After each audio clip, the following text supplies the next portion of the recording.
Dne 7. října naše ďáblická škola oslavila své legendární 123. narozeniny.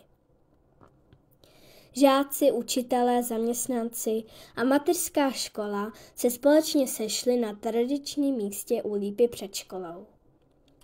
Na místě byla velmi příjemná a pohodlná atmosféra.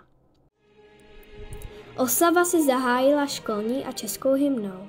Na místo dorazil i pan starosta Ďáblic Martin Tumpach, který popřál škole všechno nejlepší do dalších úspěšných let.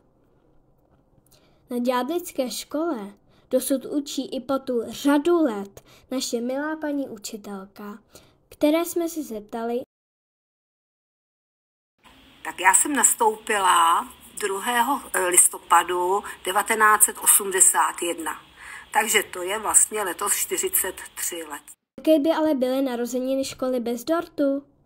Naše kuchařky upekly jako každý rok originální dort. Tentokrát to byl vláček z vagóny, zvlášť pro každou třídu.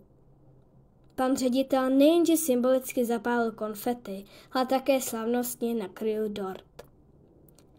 Po shromáždění se žáci odebrali do tříd a tam si pochutnali s vyučujícími na báječném dortu. Celá oslava se podařila a proběhla ve vydařeném počasí.